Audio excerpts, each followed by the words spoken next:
Hello बच्चों, चलिए आज हम लोग कर रहे हैं कक्षा 10th में ही मॉडल पेपर थर्ड हिंदी का।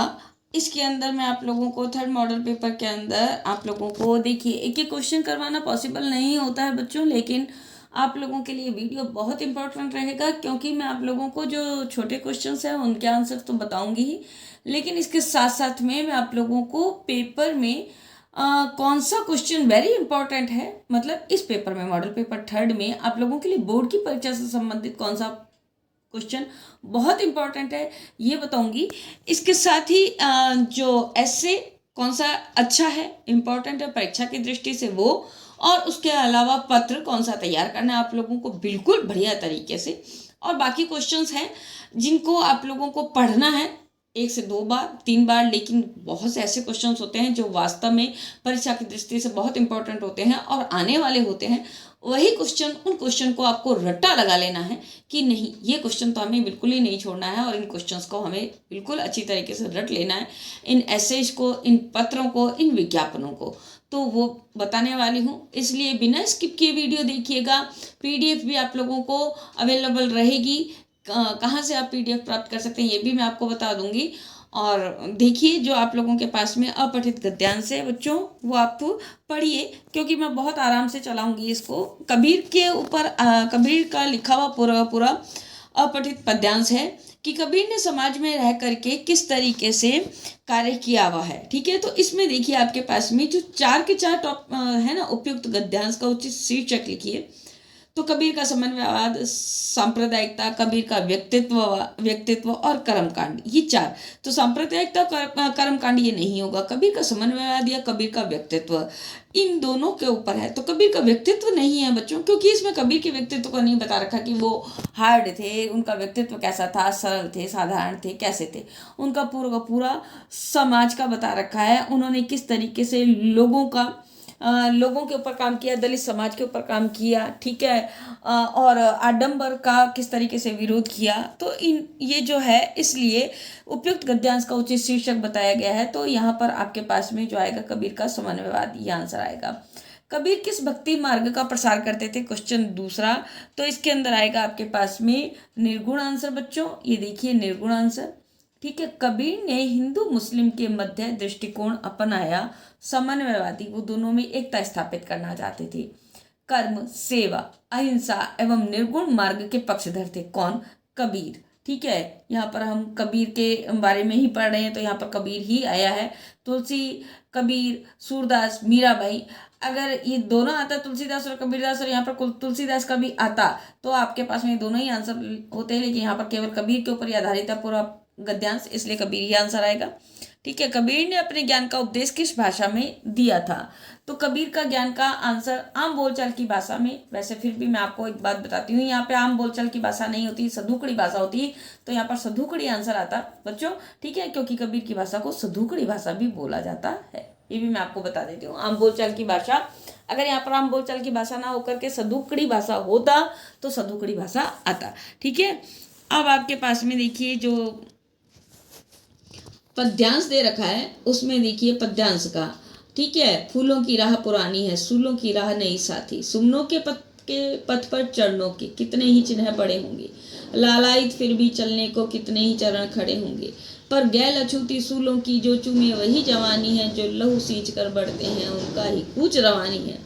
जीवन की चाह पुरानी है, मरने की चाह नई साथी, फूलों की राह पुरानी है, सूलों की राह नई साथी। यानी कि फूलों पर तो सभी चलते हैं, लेकिन जो सूलों पर चल करके अपने नए पथ को बनाते हैं, अपने नए लक्ष्यों को निर्धारित करते हैं, वही राह नहीं है। ठीक है, प्रस्तुत पद्यांश का उचित शीर्षक बताना है, तो आपको छठे का आंसर आएगा नई राह। आंसर क्या आना है बच्चों? नई राह। ठीक है, फूल प्रतीक है कोमलता, कठोरता, संकटों का या सुंदर कल्पनाओं का। तो इसके अंदर आंसर आएगा बच्चों सुंदर कल्पनाओं का। गैल अछूती से तात्पर्य क्या है? गैल अछूती से जिस रास्ते पर आज तक कोई नहीं गया। ठीक है, गैल अछूती है मतलब जिस रास्ते पर आज तक कोई नहीं गया। जो लहू सींच कर बढ़ते हैं किसके लिए कहा गया है? तो 9 नंबर का आंसर आपके लिए आएगा साहसी, वीर, पराक्रमी, उपयुक्त सभी के लिए, क्योंकि ये सारे ही पर्यायवाची हैं, एक दूसरे से संबंधित है, तो उपयुक्त सभी। कूच करना मुहावरे का अर्थ है प्रस्थान करना। कूच करना मुहावरे का अर्थ होता है प्रस्थान करना। तो इसका आंसर ये आ जाएगा बच्चों। अब देखिए उत्तान शब्द का अर्थ क्या है। उत्तान शब्द का अर्थ क्या है, इसके अंदर आंसर आएगा आपके पास में पीठ के बल लेटना। आंसर आपके पास में है पीठ के बल लेटना। दिल्ली में फौरन हाजिर होने का हुक्म किसने दिया था। चित्रकार को, नाटककार को, मिस्त्री को या मूर्तिकार को। मूर्तिकार को ये आंसर, ये क्वेश्चन आपसे पूछा गया है नेताजी के चश्मे पाठ में से। मूर्तिकार को हुक्म दिया गया था। ये आपके पास में 12 नंबर का एक नंबर के क्वेश्चन हो गए। ठीक है, गद्यांश और पद्यांश।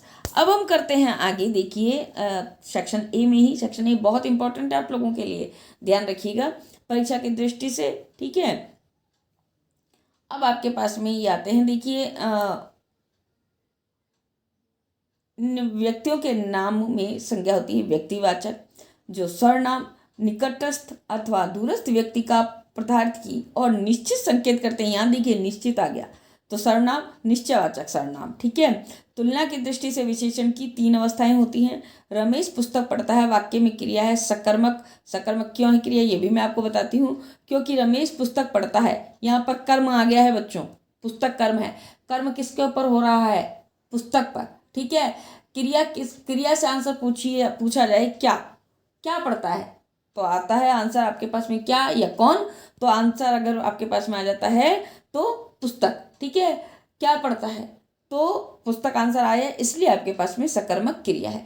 अगर आंसर नहीं आता, क्या क्या पढ़ता है, आंसर कुछ नहीं आता, रमेश पढ़ता है, कुछ भी आंसर नहीं आता। ठीक है, रमेश पढ़ता है, इसलिए वहां पर कर्म नहीं आया है। ठीक है, तो वहां पर अकर्मक क्रिया आ जाती है। लेकिन रमेश पुस्तक पढ़ता है या रमेश अखबार पढ़ता है, ठीक है, तो वहां पर आ जाएगा आपके पास में सकर्मक क्रिया। ठीक, निश्चय शब्द में उपसर्ग निश उपसर्ग है बच्चों। ये देखिए, ये आपके पास में निश उपसर्ग। ठीक है, जिन प्रत्ययों में किसी गुण का बोध होता है वे गुणवाचक प्रत्यय कहलाते हैं। संधि व संयोग में क्या अंतर है। देखिए दोनों, संधि और संयोग, इन दोनों में अंतर बताना है। संधि अलग है और संयोग अलग है। 2 या 2 से अधिक वर्णों के मिलने से पैदा हुए विकार को, यानी कि परिवर्तन को क्या कहते हैं, संधि कहते हैं। तथा 2 वर्णों के मिलने से कोई विकार उत्पन्न न होने पर क्या होता है, संयोग होता है। विकार होएगा तो संधि होगी, विकार नहीं होगा तो उसको हम संयोग कहेंगे। द्विगु समास का उदाहरण। द्विगु समास में पहला पद क्या होता है बच्चों, संख्यावाची होता है। ध्यान रखना, पहला पद संख्यावाची वह द्विगु समास होता है, जैसे सप्तऋषि। ठीक है, सप्तऋषि, चौराहा, दोराहा, तिराहा। ठीक है, ये आपके पास में नौरतन। तो ये आपके पास में क्या हो जाएगा, जिस समास में प्रथम पद पहला पद संख्यावाची होता है वो द्विगु समास। खरा उतरना, श्रेष्ठ प्रमाणित होना। खोदा पहाड़ निकली चुईया का वाक्य में प्रयोग। राजू ने दिन रात लगकर परीक्षा की तैयारी की किंतु तृतीय श्रेणी ही प्राप्त कर सका। यह तो वही बात हुई कि खोदा पहाड़ और निकली चुईया। बाल गोविंद ग्रस्त थे, फिर भी उन्हें भगत क्यों कहा जाता था। बाल गोविंद ग्रस्त संत थे, उनका आचरण, सोच और प्रवृत्ति साधु संतों जैसी थी। लेखक ने फादर को याद करना शांत संगीत जैसा क्यों कहा। फादर बुल्के सन्यासी व धर्म गुरु थे। लेखक के परिवार के साथ आत्मीय संबंध थे, इसलिए उन्हें याद करना शांत संगीत जैसा कहा गया है। हारिल की लकड़ी से क्या तात्पर्य है। हारिल की लकड़ी आपके पास में सूरदास के पदों में आया हुआ है। ये जो है हारिल एक बच्चों पक्षी होता है जो हमेशा अपने मुंह से एक लकड़ी को पकड़े रखता है। परशुराम किसके कुल के घोर शत्रु माने जाते हैं। परशुराम क्षत्रियों के कुल के घोर शत्रु माने जाते हैं। ठीक है, आत्मकथ्य कविता में किसकी अभिव्यक्ति है। आत्मकथ्य कविता में कवि जयशंकर प्रसाद के जीवन की यथार्थ एवं अभावों की अभिव्यक्ति है। एक कहानी यह भी किसके द्वारा लिखा गया है, मनु भंडारी द्वारा लिखा गया आत्मकथ्य है एक कहानी यह भी।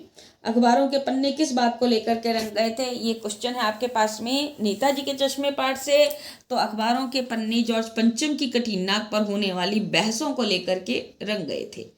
साना साना हाथ जोड़ी यात्रा व्रत में भारत के किस क्षेत्र की यात्रा का वर्णन है। इस यात्रा व्रत में पूर्वोत्तर भारत के सिक्किम राज्य की राजधानी गंगटोक और उसके आगे हिमालय की यात्रा का वर्णन है। तो आप अगर ये पूरा ना लिखें सिक्किम राज्य की राजधानी, तो यहाँ पर ये लिख दीजिए गंगटोक और हिमालय की यात्रा का वर्णन है ये। ठीक है, इतना तो याद रहेगा, गंगटोक और हिमालय की यात्रा का वर्णन ये लिखिए आप। ठीक है, अब देखिए मैं क्यों लिखता हूँ पाठ में। लेखक ने अपने विज्ञान के बारे में विज्ञान के ज्ञान के बारे में क्या बताया, इंपॉर्टेंट क्वेश्चन है। ठीक है, इंपॉर्टेंट, ठीक, ध्यान रखिएगा।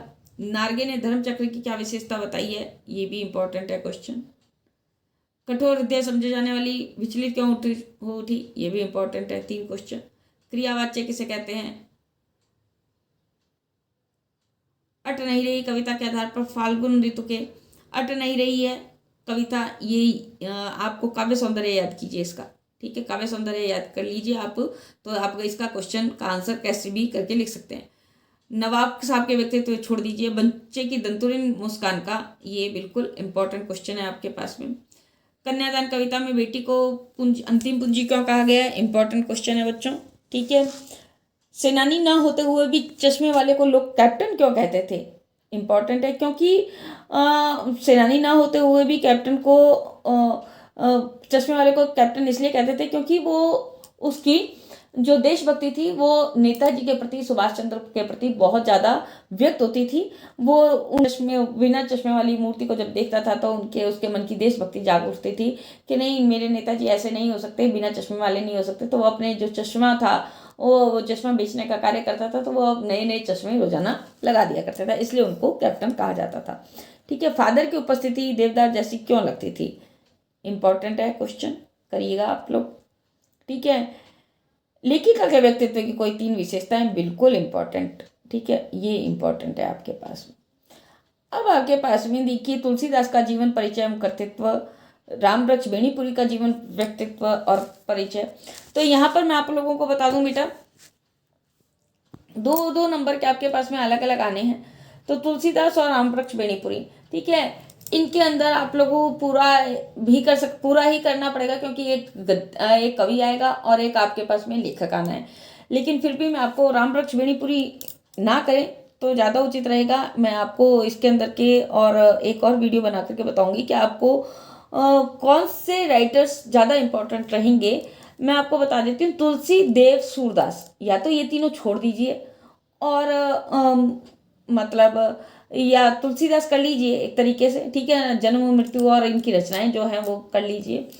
और इसके अलावा आप लोग जो निराला है, जयशंकर प्रसाद है और ऋतुराज है, इनको अच्छी तरीके से देखिए। और इसमें जो लेखक परिचय में है उनमें आपके पास में रामवृक्ष बेनीपुरी, यशपाल आता है और महावीर प्रसाद द्विवेदी आता है, मनु भंडारी आता है। इन लोगों को भी आपको अच्छी तरीके से पढ़ना है। 2-2 नंबर के हिसाब से आप इनके सबसे पहले तो जन्म मृत्यु अच्छी तरीके से याद कीजिए, उसके बाद में रचनाएं याद कीजिए अच्छी तरीके से, जो सम्मान है वो याद कर लीजिए, और इतना ही आप लोगों के लिए बहुत रहेगा 2 नंबर के लिए, ठीक है। अब आप चलते हैं सप्रसंग व्याख्या में। तो फादर को ये जो आपके पास में पहला जो आ रखा है गद्यांश, वो आ रखा है आपके पास में मानवीय करुणा की दिव्य चमक में से, ठीक है। अगला जो आपके पास में आ रखा है वो देखिए हालदार साहब नेताजी के चश्मे वाले पाठ में से। प्रसंग लिखना है, प्रसंग में आपको बुक और उसके साथ में कौन से पाठ में से आ रखा है, उसका राइटर कौन है, बादल गरजो, उत्साह कविता। फिर ये आपके पास में देव का आ रखा है, ठीक है। तो ये आपको बता दूं, ये जो आपके पास में पद्यांश आएगा ना बेटा, पद्यांश में या तो आप 3 राइटर्स ये याद कर लीजिए, तुलसीदास, सूरदास या देव, या तो ये तीनों याद कर लीजिए, इन तीनों की व्याख्या बहुत अच्छी तरीके से कर लीजिए, या फिर इन तीनों को छोड़ करके आप जो पीछे वाले आधुनिक कविताएं हैं ना उनको बहुत अच्छी तरीके से याद कर लीजिए। तो आप लोगों के पास में एक पोर्शन छूट जाएगा, ठीक है। तो आप लोग पद्यांश के लिए यानी कि जो 3 नंबर के लिए जो व्याख्या करेंगे उसके लिए आपके पास में ऑप्शन हो जाएगा कि इन दोनों में से, क्योंकि 2 पद्यांश आएंगे, उनमें से या तो तुलसीदास, देव और सूरदास, इनमें से आएगी एक व्याख्या, या फिर आपके पास में आधुनिक जो पीछे वाले हैं जयशंकर प्रसाद है, निराला है, ऋतुराज है, नागार्जुन है, इनकी कविताओं में से एक कविता आपके पास में आ जानी है, ठीक है। अब देखिए परशुराम के क्रोध करने पर लक्ष्मण ने धनुष के टूटने पर क्या क्या तर्क दिए, जरूर से ये क्वेश्चन जरूर से कीजिए, ठीक है, इंपॉर्टेंट क्वेश्चन है। अब आगे चलते हैं हम।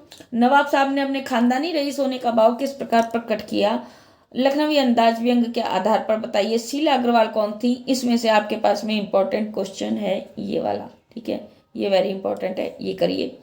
अब आगे चलते हैं हम खंड द में आपके पास में जो है उसका अंदर 4 है आपके पास में, देखिए निबंध, इसमें से आप करिए विद्यार्थी जीवन में नैतिक शिक्षा की उपयोगिता और राजस्थान के प्रमुख लोक देवता। 2 ही निबंध है, इनको बहुत अच्छी तरीके से तैयार कीजिए। ठीक है, अब आगे। ठीक है, इस प्रकार से आपके पास में ये हुआ है पेपर, जो थर्ड मॉडल पेपर। अगर आप लोगों को अच्छा लगा हो वीडियो तो प्लीज़ लाइक कमेंट और शेयर करना ना भूलें, चैनल को भी सब्सक्राइब करना ना भूलें। ये जो इस पेपर का जो पीडीएफ है मॉडल पेपर 3, इसका पीडीएफ आप लोगों को अवेलेबल रहेगा बच्चों डिस्क्रिप्शन बॉक्स में बिना पासवर्ड के। जरूर से आप लोग डिस्क्रिप्शन बॉक्स में जो लिंक दे रखा है उसके ऊपर आप क्लिक करेंगे और आपके सामने पीडीएफ आ जाएगी और आप उसको डाउनलोड कर सकते हैं। तो जरूर से डाउनलोड कर लीजिए पीडीएफ को। और आप लोगों के पास में आंसर शीट भी है इसकी, देखिए आंसर शीट भी है पीडीएफ की पूरी आंसर शीट भी आप लोगों के पास में अवेलेबल हो जाएगी और आप इससे अपने क्वेश्चन आंसर कर सकते हैं। देखिए ये रक्तदान महादान इम्पॉर्टेंट है बच्चों, ये भी ध्यान रखिएगा, इम्पॉर्टेंट है। ठीक है, और ये देखिए आपके पास में जो पत्र आ रखा है, ये देखिए 2 पत्र हैं। ठीक है, फिर आपके पास में जो इसमें दहेज प्रथा का दे रखा है, लेकिन फिर भी मैंने आपको बता दिए हैं जो 2 अलग से मैंने बताए हैं कि नहीं वो वाले आपको तैयार करने हैं इसलिए। ठीक है, तो कैसा लगा है वीडियो? अगर अच्छा लगा हो तो प्लीज़ सब्सक्राइब जरूर करिए चैनल को, क्योंकि आने वाले नोटिफिकेशन आपको जल्दी से जल्दी प्राप्त हो जाए, इसलिए आपको सब्सक्राइब करके ऑल पे बेल आइकन को दबाना है, ऑल पर।